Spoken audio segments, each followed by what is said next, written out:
Just to follow up on her question there, I'm going to ask this to you, Steve. How honest can you be about your side in a post-match review as a manager when the camera's in your face and you might have a lot of adrenaline pumping through you? Well, that's why managers get into trouble, because you're still whirring in your mind of answering difficult questions, especially when you're questioning players' commitment and things like that. Then you've got to try and siphon it if you possibly can, because no manager, I believe, wants to go out and publicly criticise somebody on TV. Or I think that all of that sort of stuff should be behind closed doors, where it should be in a dressing room. Too many times it gets leaked out of a dressing room now with all the social media platforms that there is. But I think that's the most difficult time, when, especially when you've been badly beaten or your team haven't performed, and then you've got to come out and answer questions. And the questions can be difficult, really, really, to answer, where you don't really want to answer them. So it becomes very difficult to manage that situation, especially when your head's full of mince after you've just been beaten badly. It's very difficult. Yeah, I'm just trying to put it into an understanding of how Pochettino was after the game against Newcastle, because he hasn't been too scathing in their other matches, but he was in a particularly feisty mood in that game. I got a couple of quotes here. He said, "Types of these games make me very, very, very, very, very," that's 5 veries, "angry, because it is about showing more personality and character." Other comments? "Mental, of course, and attitude. It is not attitude. It is about showing more strength in our mental game and to be ready to compete."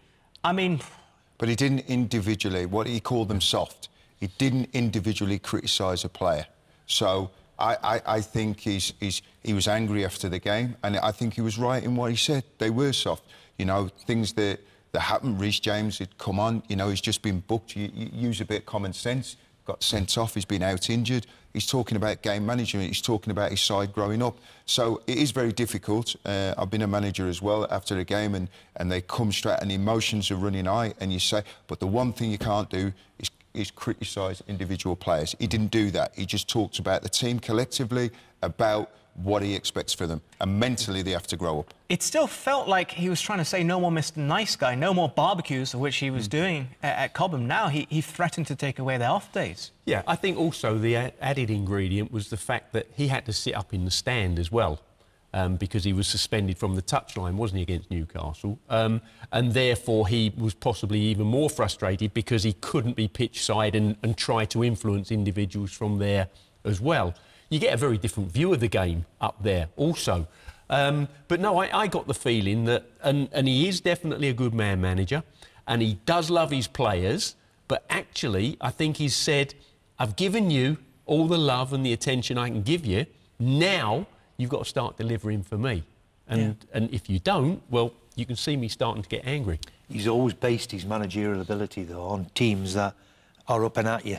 You know, the one thing he demands as a manager, I don't think he'll accept that last week, where they're just blown away by Newcastle. Even though we know how good a team Newcastle are, the way he sets his teams up, the way he is, I think what he's wanted at Chelsea is a young team to develop and always physically ready, mentally ready. That's what he's made his name in the game. That's why he's one of the really top managers around the world, Pochettino, in that, or what he did at Spurs and how he turned them round a bit. He's a very, very good manager, and he'll not enjoy that at all, of questioning people's commitment, which unfortunately he had to do last week.